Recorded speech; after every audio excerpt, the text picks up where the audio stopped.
दोस्तों, ये बात बिल्कुल सच है कि हम जैसा कर्म करते हैं वैसा ही फल हमें मिलता है। अगर अच्छे कर्म करेंगे तो भगवान हमारे साथ कभी बुरा नहीं होने देंगे, और अगर हम बुरा कर्म करेंगे तो उसका फल हमें जरूर भुगतना पड़ेगा।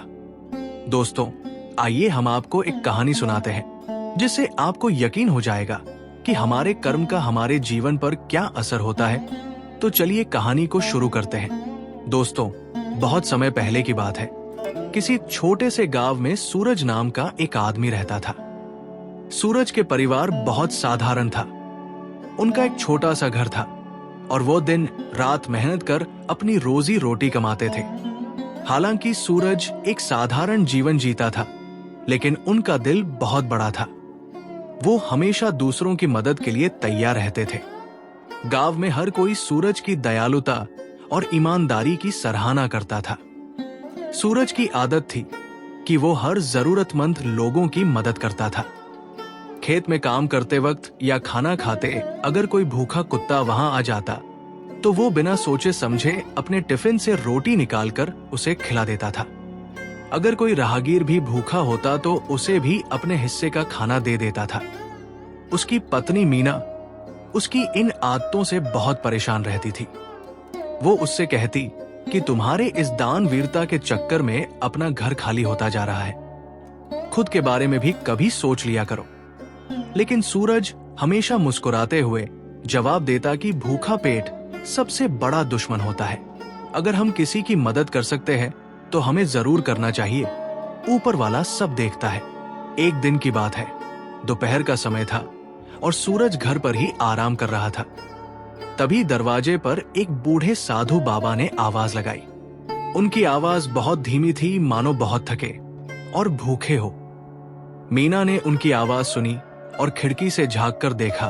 वो बड़बड़ाने लगी, अब ये भी आ गए, लगता है फिर से रसोई खाली होने वाली है। लेकिन सूरज ने मीना की बात अनसुनी की और दरवाजे की ओर बढ़ा गया। जब उसने दरवाजा खोला तो देखा कि साधु बाबा बहुत थके और कमजोर लग रहे हैं। उनके कपड़े मैले थे और चेहरा पसीने से तर था। सूरज ने तुरंत उन्हें घर के अंदर बुलाया और कहा, बाबा आप बैठिए, मैं अभी पानी लाता हूं। सूरज कमरे से एक लोटे में पानी लेकर आया और साधु बाबा को पानी दिया। साधु बाबा ने पानी पीकर राहत की सांस ली। उनके चेहरे पर एक अजीब सा सुकून दिखने लगा। साधु ने सूरज से कहा, बेटा मैं 2 दिनों से भूखा हूं। अगर कुछ खाने को मिल जाए तो बड़ी कृपा होगी। ये सुनकर सूरज तुरंत रसोई की तरफ दौड़ा। जब वो रसोई में गया तो उसने देखा कि वहां के खाने के लिए कुछ भी नहीं था। केवल 2 रोटियां बची थी जो सूरज के दोपहर के खाने के लिए थी। सूरज बिना कुछ सोचे उन रोटियों को उठाया और साधु बाबा को देने के लिए चल दिया। तभी मीना ने उसे रोका और गुस्से में कहा कि ये क्या कर रहे हो? ये रोटियां तुम्हारे लिए रखी है। अगर तुम इन्हें भी दे दोगे तो तुम खुद क्या खाओगे? साधु तो किसी और घर से भी खाना मांग सकता है, लेकिन हम कहां मांगने जाएंगे? सूरज ने मीना की बातों को ध्यान से सुनी और कहा, मीना भूखा पेट किसी को इंतजार नहीं करवाते। बाबा 2 दिन से भूखे हैं। अगर हम इन्हें खाना नहीं खिलाएंगे तो उनका क्या होगा? भगवान हमारे लिए खुद ही देगा। मीना की आवाज इतनी तेज थी कि साधु बाबा ने सब कुछ सुन लिया था। लेकिन वो बैठे रहे और सूरज का इंतजार करते रहे। सूरज ने मीना की नाराजगी को नजरअंदाज किया और रोटियां लेकर साधु बाबा के पास चल गया। रोटियां साधु बाबा के पास रख दिया और बोला, बाबा लीजिए, इसे खा लीजिए। ये हमारे घर का सबसे अच्छा भोजन है। साधु बाबा ने कुछ नहीं कहा। वो बहुत भूखे थे, इसलिए बिना कुछ बोले ही रोटियां खा ली। खाने के बाद उन्होंने पानी पिया और सुकून से बैठ गए। कुछ देर बाद जब साधु बाबा जाने के लिए उठे तो उन्होंने सूरज को अपने पास बुलाया। उन्होंने अपने झोले में से एक चमकती हुई सोने की कटोरी निकली और सूरज को दी। सूरज उस कटोरी को देखकर हैरान रह गया। उसने साधु बाबा से कहा, बाबा मैं इसे नहीं ले सकता, ये आपकी है। साधु ने मुस्कुराते हुए कहा, बेटा इसे रख लो। मैं पिछले हफ्ते एक राजा के पास गया था। उन्होंने मुझे ये कटोरी भिक्षा दी थी, लेकिन ये मेरे किसी काम की नहीं है। मैं अब तक किसी ऐसे व्यक्ति की तलाश में था जो इसके लायक हो, और आज मैं तुम्हें देखकर समझ गया कि ये सिर्फ तुम्हारे लिए ही है। साधु ने सूरज को समझाया कि बेटा, ये तुम्हारे अच्छे कर्मों का फल है। हमेशा याद रखना कि कर्म ही धर्म है। तुमने बिना फल के इच्छा के दूसरों की मदद की, ऐसे ही अपना कर्म करते रहो।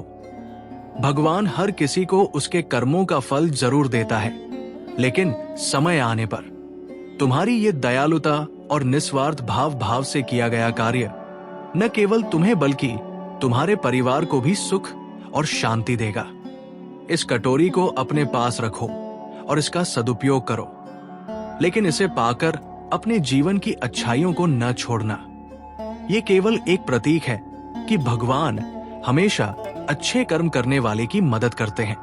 ये कहकर साधु बाबा वहां से चले गए थे। सूरज कटोरी को अपने हाथ में लिए साधु बाबा को देखता रहा। उसकी आंखों में खुशी के आंसू थे। उसने मन ही मन ठान लिया कि वो हमेशा दूसरों की मदद करेगा, चाहे उसके हालात जैसे भी हों। दोस्तों, हमारा कर्म ही सच्चा धर्म है। बिना फल की इच्छा के अच्छे कर्म करने वाले व्यक्ति को भगवान किसी ना किसी रूप में फल जरूर देते हैं। हमें अपने कर्म करने से कभी पीछे नहीं हटना चाहिए। दोस्तों, अगर आपको आज की ये कहानी पसंद आई है तो इसे लाइक और चैनल को सब्सक्राइब जरूर करें। हम हमेशा ऐसे ही प्रेरणादायक कहानियां लाते हैं, और कमेंट करके जरूर बताएं कि आपने इस कहानी से क्या सीखा। और दोस्तों, इसे अधिक से अधिक लोगों के साथ शेयर करें ताकि ये संदेश हर किसी तक पहुंच सके। जय श्री कृष्णा।